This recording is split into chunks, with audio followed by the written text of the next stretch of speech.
lorsque quelqu'un a grimpé avant vous, c'est lui qui est susceptible de vous dire, attention, la branche là, elle est bien sec. Si vous vous appuyez dessus, vous allez vous retrouver en bas. Makondazi Podcast. The podcast for sales professionals and entrepreneurs. Grow your sales, grow your business. Bonjour à tous, bienvenue sur le podcast de Mokonzi, le podcast des entrepreneurs et des professionnels de la vente. Je m'appelle Kevin, fondateur de Mokonzi et de son podcast. J'espère que vous allez bien parce que moi j'ai la pêche. Je suis vraiment très content d'enregistrer ce nouvel épisode. Ça a été un long chemin jusque-là que nous avons pu parcourir avec le podcast. On est à plus de 30 épisodes et on est à 700 abonnés sur la page Facebook. Donc en tout cas, merci à vous de nous soutenir. En tout cas, ça fait vraiment plaisir parce qu'on n'imaginait pas arriver jusque-là. Mais en tout cas, on va continuer à avancer. On va continuer à pousser, à avoir plus d'abonnés, à toucher beaucoup plus de personnes. Donc, n'hésitez pas à partager le podcast, partager la page. Alors aujourd'hui, on va parler de fiscalité, on va parler d'imposition, puisqu'effectivement, c'est un sujet incontournable. Et j'avoue que en préparant cet épisode, je me suis dit mais c'est quand même étonnant, j'ai pas encore parlé de fiscalité, il faut que je puisse en parler. On a parlé de beaucoup de sujets jusqu'à présent et encore j'ai une tonne de sujets dans les tuyaux et j'espère que vous serez contents d'ici là au mois de juin. On aura de belles surprises qui vont venir. Mais la fiscalité, voilà, c'est quelque chose de très important. Que vous soyez salarié ou que vous soyez entrepreneur, la fiscalité ne vous lâchera pas. Tant que vous ne cesserez en fait de gagner de l'argent, même en tant qu'indépendant. Donc il faut absolument maîtriser un peu le système fiscal. Aujourd'hui, on a invité un juriste qui est également coach et qui a son propre cabinet, donc il est aussi entrepreneur d'une certaine façon. C'est un Congolais qui est donc basé à Pointe-Noire et qui connaît la fiscalité, qui maîtrise un petit peu toutes ces questions-là. Maître Jules Fleuris Tsipangoyi est venu donc se prêter au jeu de nos questions au micro du podcast.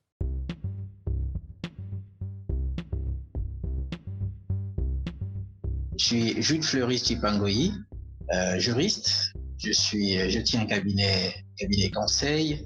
Et il faut préciser que c'est un cabinet. Nous avons innové dans ce domaine-là. C'est vrai que les cabinets conseil existent depuis toujours, mais nous avons apporté une plus-value. C'est celle que vous avez bien notée, donc le coaching intégral. Et donc, nous avons pu établir une jonction entre le juridique et le coaching pour accompagner les entrepreneurs, les clients, ceux qui sont dans le besoin, qui ont besoin de se faire accompagner. Et nous sommes donc au Congo, Brazzaville, plus précisément à Pointe-Noire. Nous sommes au centre-ville, juste derrière la Tourmaillon, pour ceux qui connaissent bien. Alors rentrons dans le vif du sujet. La fiscalité. Quel est le problème de la fiscalité au Congo? Alors, merci. Il faut commencer par préciser que c'est toute une bataille, surtout dans le pays. Mais il faut donc dire que c'est toute une bataille parce que mettre les points sur les i, comme on a l'habitude de l'entendre, sur la fiscalité des particuliers et des entrepreneurs, toute une bataille. Et la bataille se situe au niveau où les choses ne sont pas vulgarisées comme il se devait. Lorsque un entrepreneur ou un indépendant ou un salarié se voit déposer ou délivrer un avis de passage pour un éventuel contrôle, ça a toujours suscité une certaine un mécontentement, donc une surprise de façon générale. Pourquoi? Parce que les gens ne sont pas informés, les gens sont souvent surpris parce qu'effectivement, il n'y a pas vulgarisation de la notion de fiscalité dans toutes les couches.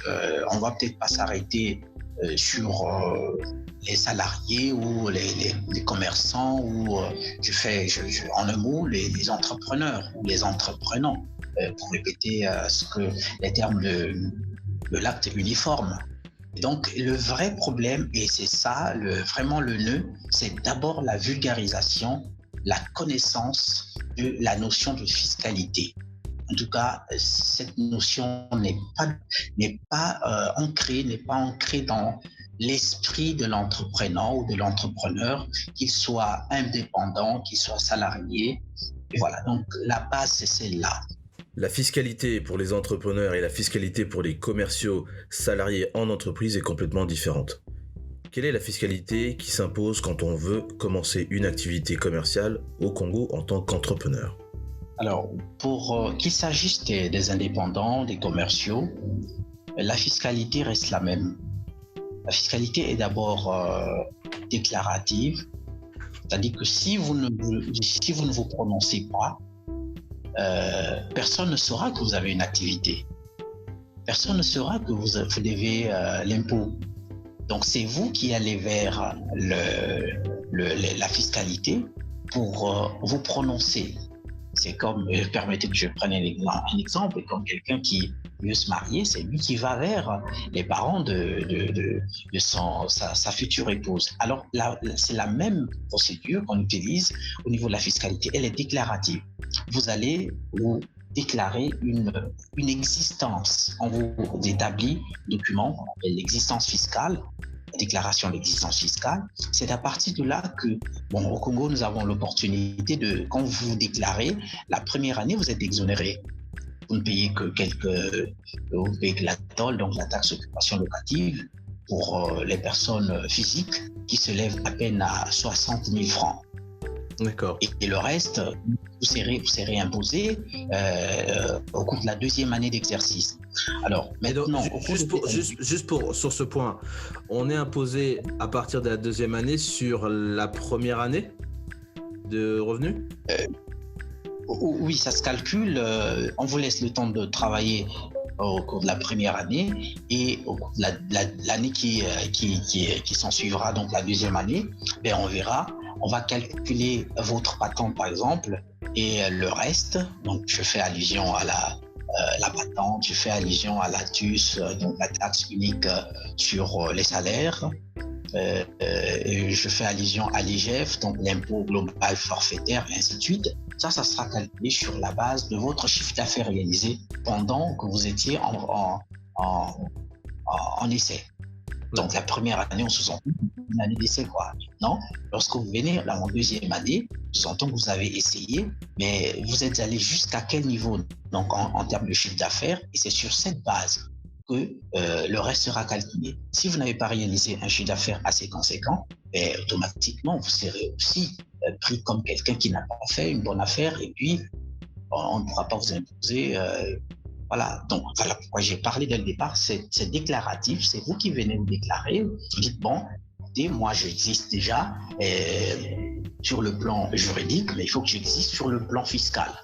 Donc beaucoup ne le font pas, ils pensent que c'est une faiblesse. Non, ce n'est pas une faiblesse, mais le bas blesse le jour où on vient vous contrôler. Alors, quand on vient vous contrôler, si vous avez passé par exemple 5 ans dans l'illégalité, vous n'avez pas déclaré vos activités au niveau du fisc, et c'est là où les pénalités parfois ne laissent pas... Voilà. Et pour les salariés, qu'en est-il? Je suis commercial, je suis salarié en entreprise, je touche des commissions. Qu'en est-il pour mon cas? Alors, et là, le calcul le plus simple et le plus courant que l'on rencontre au sein des entreprises, surtout avec les salariés qui ne veulent pas subir, c'est mettre plus de charges. Et ça, les entrepreneurs, ils savent bien le faire. Donc, insérer assez de charges, et quand vous avez suffisamment de charges, vous payez moins. Mais vérification faite, lorsque vous vérifiez, ces charges-là ne sont que des charges fictives. Et au cours des contrôles, souvent ces charges reviennent, les inspecteurs ne prennent pas en ligne du compte, voyez. Et pour les salariés, parfois ils sont obligés d'aligner un certain nombre de charges. Donc je fais allusion aux enfants, parfois ce sont des enfants à charge, mais qui ne sont pas vraiment des charges. On va prendre les neveux, les nièces, et ainsi de suite, pour qu'on ne paye pas assez d'IRPP. Voilà. Et donc, cette réalité, c'est vraiment une triste réalité, certes, mais le seul argument, c'est que tout le monde sait que lorsque vous n'avez pas assez de charges, c'est vous qui payez plus, et quand vous en avez suffisamment, vous payez moins. Ouais, c'est connu de tous. Nous avons demandé à notre fiscaliste de nous donner 3 conseils pour pouvoir approcher la fiscalité et avoir la meilleure information. Quels sont les 3 conseils que vous donneriez à nos entrepreneurs, Maître Tsipa-Ngoye? Bon, déjà au niveau du service des impôts, ils n'ont pas un service spécialisé dans le domaine, c'est-à-dire que si vous allez, vous trouverez quelqu'un qui va, s'il est de bonne foi, il pourra vous passer quelques informations, mais parfois des informations, il y en a aussi qui vous passent des informations erronées. Peut-être vous trouverez, si vous rencontrez un novice ou un néophyte, bon, il peut pas vous avouer qu'il n'est pas encore au point. Et le premier conseil que je pourrais vous passer, bon, peut-être pas parce que moi-même je suis dans le conseil, mais c'est d'abord faire recours à un conseil, parce que les cabinets conseils, ils sont là pour ce travail. Ils ne font que ce travail-là, et c'est leur domaine de prédilection. Donc, consultez d'abord un conseil, un cabinet conseil ou un conseil, un EMO. Bon, aussi, beaucoup de gens, il n'est pas dit que tout le monde ne doit pas être fiscaliste, mais au moins assister quand vous apprenez qu'il y a un séminaire au cours duquel on parlera de la fiscalité, c'est toujours mieux de se hâter, d'aller un peu assister. On sortira de là quand même avec 1 ou 2 informations qui pourraient aider l'entrepreneur. Et le 3e conseil, c'est s'informer au moyen de la lecture. Il y a des ouvrages. Nous avons le Code général des impôts qui est là, où il y a presque tout ce qu'il faut pour ne serait-ce qu'avoir la base. Donc le basique, il est là. Quoique, on aura besoin de l'interprétation de certaines dispositions. Mais voilà, donc le 3e conseil, c'est s'informer au moyen de la lecture. On s'arme au moyen de la lecture. Voilà, ça c'est le 3e conseil. Quelles sont les pratiques à éviter? Quelles sont les pratiques dans lesquelles il ne faut pas se lancer?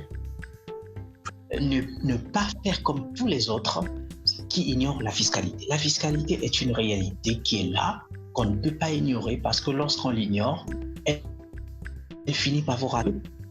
Ils ont été pris entre la main dans le sac. Elles ont triché pendant beaucoup de temps, et lorsqu'on a imposé, les calculs étaient tellement salés que l'entreprise a fini par céder, c'est-à-dire fermer les portes. Et là, c'est parce que effectivement, on a fait semblant d'ignorer une réalité qui est là. La fiscalité, elle est réelle, elle est là. Et donc, d'être beaucoup plus attentif à la comptabilité ou au comptable, parce que la comptabilité et la fiscalité sont souvent de réalités différentes.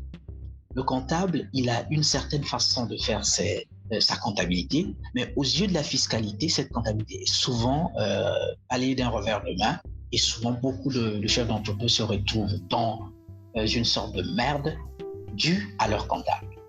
Voilà, donc il faut faire il faut établir un pont entre la comptabilité ou le comptable et le fiscaliste ou la fiscalité. Nous terminons notre épisode en posant la question à Maître Tsipa-Ngoye. Quelles sont les 3 choses qu'il aime au Congo et quelles sont les 3 choses qu'il n'aime pas au Congo? Et la première chose, c'est la liberté. On est libre de tous nos mouvements. Vous pouvez commencer une activité du jour au lendemain. On est libre. Bon, c'est vrai que je n'ai pas encore été en Europe, mais de loin, on suit un peu ce qui se passe ailleurs par rapport à la réalité congolaise. On est un peu plus libre. Donc cette liberté-là, je la veux bien. Ce que j'aime en second lieu, c'est la façon dont les choses sont en train de se présenter actuellement, les réformes, comme nous l'avons dit en amont, les réformes qui sont très prometteuses. Et je suis optimiste que les choses vont aller très loin en changeant, bien sûr, positivement. Et cet optimisme ouvre un grand portail aux entrepreneurs qui vont arriver et qui ont de grands projets. Je suis sûr que M. Quevin aussi a un grand projet pour le pays. Et la diaspora aussi qui attend de bonnes nouvelles, de bons signaux en provenance du pays, qui vont rentrer avec de grandes réalisations. Donc moi, ce que j'aime en troisième position, c'est la souplesse dans la constitution d'une société, d'une entreprise. Voilà. Par rapport à d'autres réalités, mais je pense qu'on bénéficie quand même d'une certaine souplesse au niveau des fonds et autres. Et certes, que ça prend parfois du temps, surtout avec la léthargie de notre administration, mais la souplesse, j'aime bien. Oui, c'est l'acharnement. Tout le monde sait que l'acharnement des agents, des impôts, en fait, de l'administration de façon générale. Et ça, même le président réélu, on a parlé dernièrement. D'accord. Il dit arrêtez de vous acharner. Même le Premier ministre, le Premier ministre sortant, a même, je crois que c'est ça, parmi les dernières notes de service qu'il a eu à émettre, d'arrêter l'acharnement, parce qu'il a constaté qu'il y avait effectivement un acharnement assez élevé sur le terrain. Bon, les pénalités aussi, voilà, et ça c'est ce que je déteste, les pénalités qui sont imposées à n'importe quel moment. On ne peut pas conseiller, on ne peut pas apporter un conseil à un contribuable, mais on passe directement à le pénaliser, à des pénalités, et parce que voilà, ça c'est vraiment la deuxième des choses que je déteste, le fait qu'on inflige des pénalités n'importe comment, on ne peut pas procéder à un conseil. Et troisièmement, c'est ce que je déteste, en troisième lieu, la léthargie, je l'ai souligné, la léthargie au niveau de notre administration. Parfois ça prend un peu de temps, mais pour des raisons parfois banales, on vous dit bon, le directeur est en déplacement. Donc lorsqu'il est en déplacement, rien ne peut se faire, quoi. Donc il faut l'attendre. Ouais. Voilà. Bien, mais le livre de préférence pour éviter, parce que nul n'est censé ignorer la loi, de préférence, je conseillerais le Code général des impôts pour avoir une idée nette sur beaucoup d'entrepreneurs s'attrapent ce livre. Quelqu'un peut l'avoir, c'est vrai qu'il coûte un peu cher, 50 000 francs, mais souvent dans les librairies, il y a la possibilité de l'avoir par mois. Vous le payez, vous les posez par mensualité. Vous pouvez l'avoir de façon échelonnée.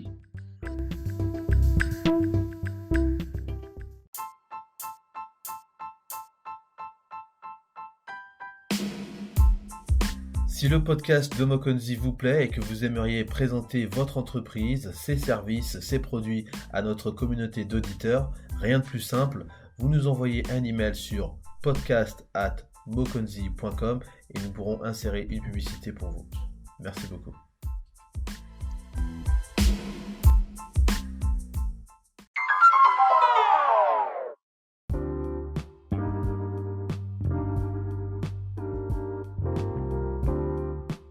Voilà ce qui conclut donc notre épisode sur l'impôt, sur les entrepreneurs et les commerciaux salariés en entreprise. J'espère que vous avez appris quelques petites choses. Si vous souhaitez devenir entrepreneur ou si vous êtes commercial ou l'un ou l'autre.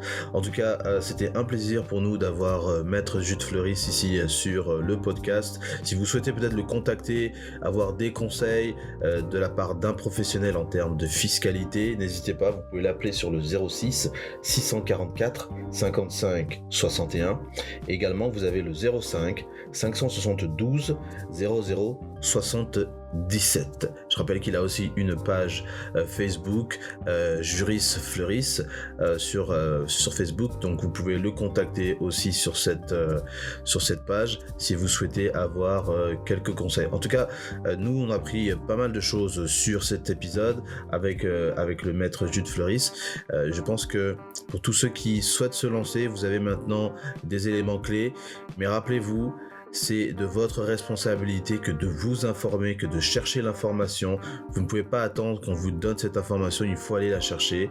Vous pouvez aller acheter le Code général des impôts et utiliser ce livre comme une lecture, vous informer, lire un petit peu quelques passages, et puis peut-être aussi être ami avec des personnes comme Monsieur Jude Fleuris, qui peuvent peut-être vous donner des conseils, vous aider à interpréter un certain nombre d'éléments dans le Code général des impôts que vous ne maîtrisez pas. Voilà, merci beaucoup et à la prochaine. Ciao.